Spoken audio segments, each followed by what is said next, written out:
Bismillahirrahmanirrahim. Assalamualaikum warahmatullahi wabarakatuh. Balik lagi dari channel Sumber Dakwah Official. Nah, ini kabarnya nih, para penggugat ijazah Pak Jokowi kemarin katanya tidak percaya dengan kampus UGM. Waduh, ini gimana ceritanya kan? Padahal kampus tersebut loh yang mengeluarkan ijazah tersebut. Dan yang lebih lucunya lagi, yang kalian juga sama-sama tahu, mereka juga alumni UGM loh. Ini kalau saya boleh tahu, bagaimana sih reaksi para pihak UGM? Apa tidak malu sebenarnya mempunyai alumni seperti mereka? Nah, bahkan sampai Pak Jenderal Susno Duaji menyindir kepada pihak-pihak yang menuduh ijazah Pak Jokowi. Katanya kalau tidak percaya lagi dengan polisi, UGM, dan saksi, mau kemana lagi? Nah, memang betul sih, kabarnya mereka ingin katanya ijazah Pak Jokowi diuji di luar negeri. Nah, ini salah satu bukti bahwa anak Abah memang ya tidak ada rasa cinta dengan tanah air dan bangsa sendiri saja mereka tidak percaya lagi. Ya kalau begitu ya wes, monggo, podo wae kan. Silakan kalau ingin pindah ke luar negeri.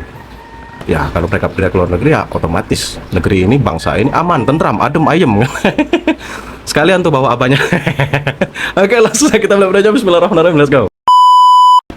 Melaporkan si Sandi Utama. Iya, karena lawyernya selalu mengatakan semua yang beredar itu tidak benar, karena ijazahnya itu tidak pernah dikeluarkan dan masih dalam bentuk foto masih dalam bentuk laminating. Demikian juga Pak Jokowi menuntut orang namanya Dr. Sigit Sunarta di UGM karena tahun 2017 mulai menghasut. Mulai menghasut, cuci tangan, menghasut. Pak Sigit Sunarta itu menampilkan fotokopi Yang sama. dengan yang dikeluarkan di Sandi, dan itu ada rekamannya dimuat di Kompas TV dan disaksikan oleh kaitannya teman-temannya dan dibesarkan dalam infokus gitu ya, dalam screen yang besar gitu. Nah, jadi karena itu cukup identik, dan kalau itu dikatakan tidak benar, maka adalah sekarang penyebar hoaxnya itu udah kena.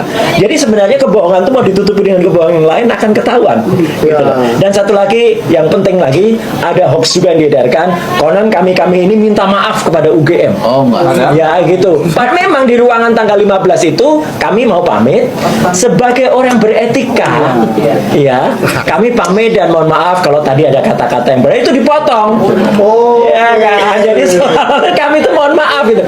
Ini kalau orang mengerti etika, ya pasti kita meminta, dan itu makanya kalau lihat itu utuh. Hari ini kami masih menagih janji dari Universitas Gadjah Mada. Mana rekaman utuh pertemuan selama 1 jam 20 sekian menit. Ya, karena kalau dipotong-potong, disebut-sebut Roy Suryo sudah memeriksa foto-foto dari UGM. Saya nggak memeriksa. Ini real, ini bukti mereka ketakutan. Sudah menyalahkan UGM, bukan lagi Pak Jokowi. Allah Akbar. Melihat. Lah ya, saya hanya melihat aja. Meriksa itu adalah dengan menggunakan alat. Sama seperti petugas kepolisian yang menerima laporan Pak Jokowi kemarin. Betul. Itu pasti nggak memeriksa. Ya pasti cuma melihat. Pengakuan yang sama disampaikan oleh salah satu ketua KPU kemarin yang ketemu saya di Kompas TV. Yang namanya verifikasi KPU itu ternyata dia hanya melihat saja. Kemudian dilihat ada legalisir dari UGM apa tidak? Ada, ya sudah. Menanyakan UGM. Gila. Masa ya KPU harus bawa ahli forensik? Ini mungkin besok-besok CPNS juga bawa ahli forensik ini untuk peserta CPNS. Allah Akbar. Menanyakan UGM. Jadi dia nggak meriksa. Halo, saudaraku, kami adalah Anonymous. Kami tidak lupa, kami tidak memaafkan. Dan hari ini, kami bicara karena kebenaran sedang diinjak-injak, dipelintir, dan dijual kepada mereka yang mampu membayar paling tinggi. Kami menyusup melewati lapisan demi lapisan keamanan digital milik seorang tokoh publik, Roy Suryo, seseorang yang selama ini tampil bak bakar di layar kaca, namun menyimpan skenario lain di balik layar ponselnya. Dari balik akun Instagram pribadinya, kami menemukan sesuatu yang lebih dalam dari sekadar unggahan dan komentar. Kami temukan jejak digital, percakapan rahasia, perintah tersembunyi, dan rencana licik, sebuah persekongkolan sistematis untuk menciptakan ilusi. Narasi palsu tentang ijazah seorang mantan presiden, Joko Widodo. Narasi ini bukan lahir dari data, bukan dari fakta, tetapi dari ambisi. Dengerin ini, Roy Suryo ngomong. Pasti akan membiarkan anak-anak bangsanya yang kami ini sebenarnya ingin mengungkapkan kejujuran dengan ilmu pengetahuan dan teknologi. Jadi ini pure science ya, untuk membuktikan kepalsuan skripsi dan juga kepalsuan ijazah. Kok malah mau dipidanakan dengan pasal Ingat Roy Suryo, gua langsung keinget tentang penistaan agama yang telah dia lakukan. dia membuat meme stupa hanya karena sentimen dia terhadap Bapak Jokowi. Di stupa itu ada muka Pak Jokowi, terus dia repost, akhirnya masuk penjarong. Lalu ngomong seolah-olah dia ini adalah orang yang paling berilmu pengetahuan. Ya, gua aja sampai lupa kalau dia ini mantan menteri. Lu bahas ijazah apa pentingnya hari ini? Syarat minimal menjadi presiden juga kan hanya SMA sederajat. Apalagi kalau misalnya nanti terbukti kalau Pak Jokowi itu ijazahnya nggak palsu. Ya, maksud gue gini, ini bukan perkara tentang Pak Jokowi atau bukan. Ini perkara, lu sebagai orang yang berpengetahuan seharusnya membahas dan memberi gagasan untuk pemerintahan yang sekarang, Bapak Prabowo Subianto. Jadi, lu ini sakit hati banget sama Pak Jokowi sampai ganti presiden. Hari ini pun presiden lu bawa-bawa Pak Prabowo. Jangan sampai nanti kayak temenmu ini loh, abang ini. Pertama gagah kali, nggak taunya melempem, ya kan? Nih lihat. Jangankan ancaman penjara, Joko Widodo, ya. Ancaman nyawa pun saya hadir. Maaflah Pak Jokowi, maaflah Pak Jokowi. Walaupun saya ahli bisa sampai. Lalu hari ini orang-orang udah pada kebulan, orang udah bicara tentang hal yang di luar pengetahuan orang Indonesia. Lu masih ngebahas ijazah. Apa pentingnya ijazah? Dia tahu prajurit-prajuritnya Tuh, 21,5. tidak akan mampu menangani Ini siapa yang ngedit ya Allah? kita. Bukan cuma itu. Kalau aku disingkirkan dengan kekuatan gaib, akan dilakukan ke depannya. Keluarga mahasiswa Institut Teknologi Bandung menyatakan solidaritas secara penuh untuk pembebasan keluarga kami.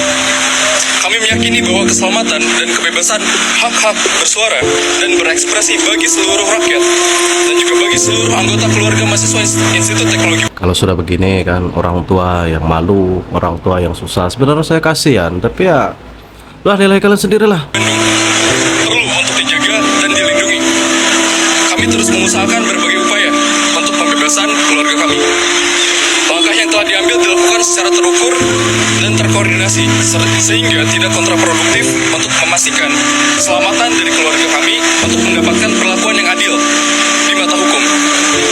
Oleh karena itu, keluarga mahasiswa Institut Teknologi Bandung menyatakan: 1. Keprihatinan dan menyatakan penolakan terhadap tindakan penahanan yang dilakukan terhadap salah satu anggota keluarga kami. 2. Tuntutan pembebasan terhadap saudara kami yang saat ini sedang ditahan. Kebebasan berekspresi seharusnya dilindungi oleh hukum dan tidak justru dikriminalisasi. 3. Ajakan pada seluruh elemen KMITB, akademisi, dan seluruh masyarakat sipil untuk bersatu dalam semangat membawa negara ini menjadi tempat yang lebih baik, penegakan hukum yang tepat dan berkeadilan, menjaga solidaritas, dan bersama-sama mengawal proses ini untuk pembebasan keluarga kami. Penahanan saudara kami ini bisa dilihat sebagai bentuk dari penyempitan ruang berpendapat bagi seluruh rakyat Indonesia. Hal yang dilakukan keluarga kami lebih baik dilihat sebagai upaya kritis untuk mengedukasi bahaya penyalahgunaan artificial intelligence yang berdampak negatif. Kami sangat menyayangkan hal tersebut. Bahwasannya, membungkam satu suara kritis adalah ancaman bagi kebebasan bagi seluruh rakyat Indonesia. Hari ini, satu dari kami ditindas. Maka seluruh keluarga KMITB bersuara. Patah tumbuh, hilang berganti. Gugur satu, tumbuh seribu. Untuk Tuhan, bangsa, dan alma mater. Bandung, 10 Mei 2025, Ketua Kabinet Keluarga Mahasiswa ITB. Sekian. Kebiasaan giliran melanggar hukum ditangkep, lagu lama dibungkam, dikriminalisasi, rip demokrasi. Hello, gue nggak ngerti ya cara berpikirnya warga-warga X itu gimana gitu ya. Kok bisa meme ciuman dianggap sebuah kritik? Coba gue nanya, itu kritik apa? Kritik apa dari sebuah meme dua presiden yang dibikin begini? Hah? Coba jelasin, itu kritik apa? Apakah ini efek samping dari kebanyakan main games dan kebanyakan main TikTok? Wah, itu kurang tahu kan, terus kalau komentar pokoknya. Hah? Lagi pula ya, pasal yang disangkakan kepada orang yang membuat meme itu ya dan menyebarkan meme itu bukan pasal penghinaan presiden atau apa, bukan. Ini karena undang-undang ITE ya, di mana diduga itu pasal yang dilanggar adalah pasal 45 ayat 1 junto pasal 27 ayat 1. Nih gue bacain pasalnya ya. Pasal 45 ayat 1 Undang-Undang Nomor 19 Tahun 2016 tentang perubahan atas Undang-Undang Nomor 11 Tahun 2008 tentang Informasi dan Transaksi Elektronik atau UU ITE mengatur sanksi pidana bagi setiap orang yang sengaja dan tanpa hak mendistribusikan, mentransmisikan atau membuat dapat diaksesnya informasi elektronik atau dokumen elektronik yang memiliki muatan yang melanggar kesusilaan sebagaimana dimaksud dalam pasal 27 ayat 1. Ini penjelasan tentang pasal 27 ayat 1 UU ITE. Pasal ini mengatur mengenai tindak pidana pembuatan, penyebaran, dan penggunaan informasi elektronik yang melanggar kesusilaan. Nah, sebagai contoh kasus nih ya, seorang yang menyebarkan foto atau video syur di media sosial dapat dijerat dengan pasal 45 ayat 1 junto pasal 27 ayat 1 UU ITE. Atau seseorang yang membuat dan menyebarkan informasi palsu atau menyesatkan dengan tujuan merusak nama baik orang lain dapat dijerat dengan pasal 45A UU ITE.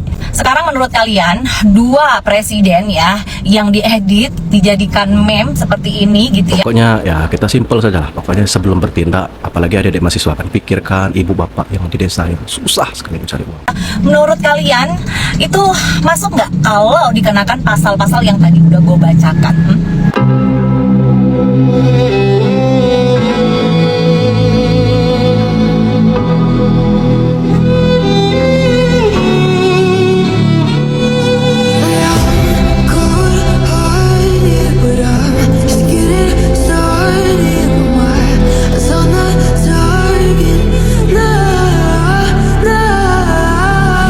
Inilah orang baik, dibenci tapi datang ribuan mahasiswa yang mencintai Pak Jokowi.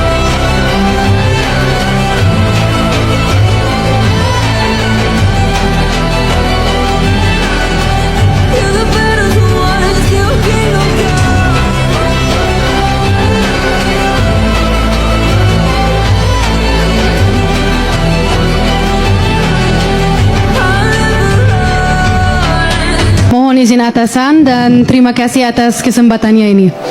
Nama saya Jana Abu Salha, saya berasal dari Palestina dan saya saat ini adalah mahasiswa di Fakultas Kedokteran di Universitas Pertahanan Republik Indonesia.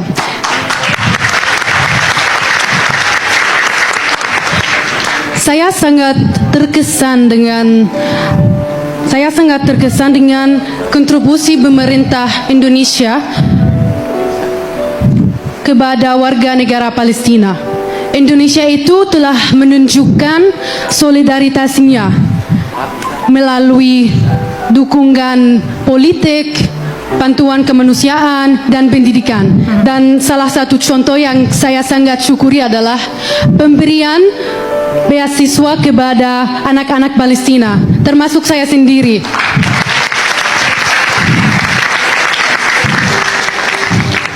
Untuk belajar di Indonesia secara gratis, khususnya di Universitas Pertahanan Republik Indonesia yang ditandai rasa disiplin dan dedikasi, yang itu bisa menjadi sebuah motivasi bagi saya dan teman-teman saya.